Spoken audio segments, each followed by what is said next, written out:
चल चाप के। वाह धन्नो वाह। जानते हो धन्नो, आज अगर अच्छा कमाई हुआ ना तो तेरे को मैं चाट खिलाऊंगी, फुचका खिलाऊंगी। क्या तुम चने उने के फेर में रहती हो? आज बस अच्छा सा कमाई हो जाए। जानते हो धन्नो, एक बार खाओगी ना तो तुम बार बार कहोगी कि वाह अंतरा दी क्या मजा आया खाने में। वाह, आज तो मैं तुमको स्पेशल पार्टी देकर ही रहूंगी। चलो। अरे यार, कैसा जगह पर आ गए हैं। दूर दूर तक एक भी तो गाड़ी नजर नहीं आ रहा है। कैसे जाएंगे हम लोग? अरे यार देखो, एक टांगा वाला आ रहा है। कहाँ? अबे टांगा वाला नहीं, टांगा वाली आ रही है यार, ध्यान से देखो यार। आइयो रामा, अपन को तो इसी पे चढ़ना है। दादा रे, मैं तो चढ़ूंगा इसी पे। आने दे और पास आजा आजा आजा आजा। अरे ओ टांगा वाले, इधर आइए, इधर इधर। हाँ बोलिए, कहाँ जाना है? अरे क्या बताएं, अपन को तो बहुत दूर जाना है। अरे दूर और होता क्या है? मेरी धन्नू को आप नहीं जानते हैं, ट्रेन से भी ज्यादा चलती है। नहीं मैडम, हमको तो नहीं लगता है कि जहाँ हमको जाना है वहाँ तक आपका टांगा सह पाएगा। बीच में छितौर के बिथोड़ जाएगा।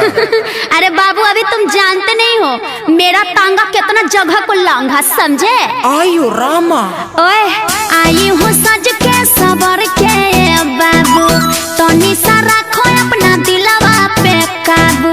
ये मेरी धन्नू ना चुटकी में पहुँचा देगी। आई हूँ सज के सबर के बाबू, तो निशा रखो अपने दिलवा पे काबू।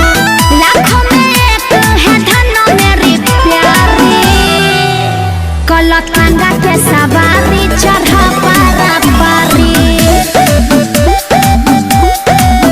हमरा टांगा के आगे फैला बारेला गाड़ी। टांगा तो छोड़िए मैडम, लेकिन आपका खूबसूरती का कोई जोड़ा नहीं है। सही पकड़े हो। अच्छा, कितना भाड़ा लेती है मैडम? अरे जाना है कहाँ आपको? सीतामढ़ी जाना है। हाँ तो एक आदमी का 150 लगेगा। नहीं नहीं, रहने दीजिए, बहुत महंगा है। इससे बढ़िया तो रेल के सवारी, सूते उते हाथ गोट फैलाते चल जाएंगे।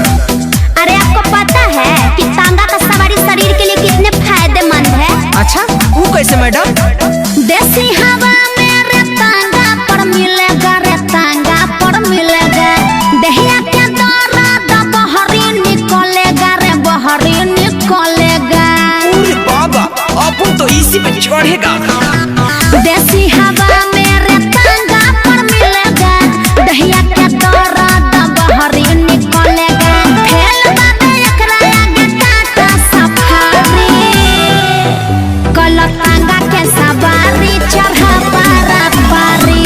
ओए मैडम, अपन तो खींच लीजिए ना। हटाइए हमरा टांगा के आगे फैला बारेला गाड़ी। हाँ मैडम, ये जो बात बोल रही है ना, एकदम सटीक बोल रही है। हाँ तो इतना सोचते क्या हो, बैठो।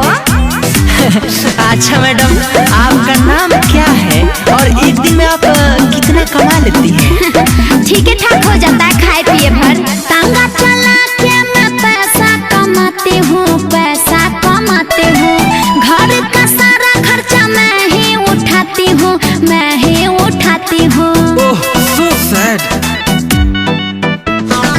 टांगा चला के मैं पैसा कमाती हूँ, घर का सारा खर्चा मैं ही उठाती हूँ।